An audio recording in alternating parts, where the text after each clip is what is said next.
America से हथकड़ी में भारत लौटे 50 युवा। डंकी रूट से विदेश जाने वालों पर भड़के बॉलीवुड एक्टर। नमस्कार, हरिभूमि टीवी पर आपका स्वागत है। अमेरिका से भारतीयों को डिपोर्ट किए जाने के शर्मनाक मामले पर बॉलीवुड एक्टर यशपाल शर्मा का गुस्सा फूटा है। उन्होंने डंकी रूट पर सख्त टिप्पणी करते हुए कहा कि मत जाओ डंकी रूट से विदेश, क्यों बेइज्जती करवाते हो हरियाणा की।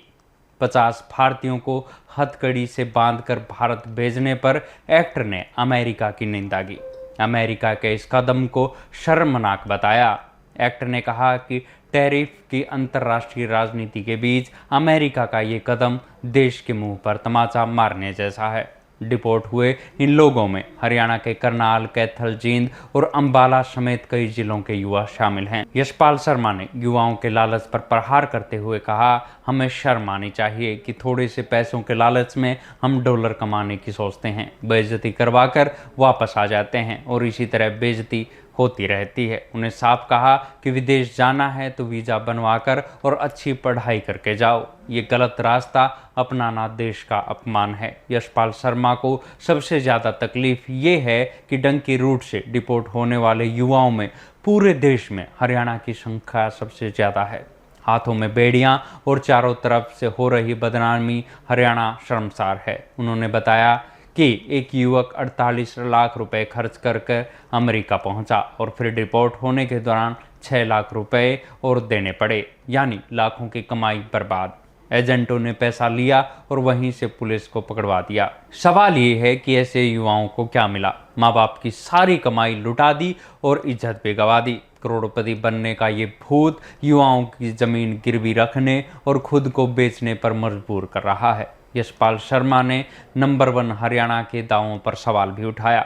उन्होंने कहा, ये सिर्फ आर्मी में जाने, शहीद होने या मेडल लाने से नहीं बनेगा।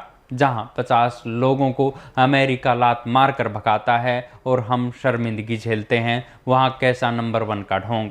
असली नंबर 1 तब बनेगा जब कृषि, शिक्षा, रोजगार और संस्कृति समेत हर क्षेत्र में विकास हो। यशपाल शर्मा ने बेरोजगारी को ड्रग्स और क्राइम बढ़ने का मुख्य कारण बताया। उन्होंने कहा कि हरियाणा का युवा एक झटके में अमीर बनना चाहता है, जबकि एक मजदूर 300 की दिहाड़ी से परिवार पाल रहा है। उन्होंने मिडिल क्लास के दर्द को उजागर किया। महंगाई बढ़ रही है लेकिन कमाई नहीं। एक मिडिल क्लास आदमी 55% टैक्स देता है। टैक्स भरते भरते उसकी कमर टूट गई है और कुछ बचता भी नहीं।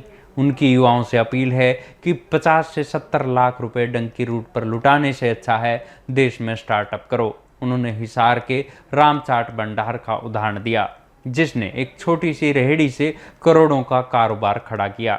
एजुकेशन सिस्टम पर सवाल उठाते हुए उन्होंने कहा कि ये युवाओं को सही दिशा नहीं दे रहा है। ज़रूरत है बच्चों को शुरुआती क्लास से ही हुनर सिखाए जाए ताकि नौकरी न मिलने पर वे अपना काम शुरू कर सकें। अंत में उन्होंने कहा, भारत पूरे वर्ल्ड का बिहार बन चुका है, जहां विकास कम है, युवा संतुष्ट नहीं है। हमें एक ऐसा देश तैयार करना होगा कि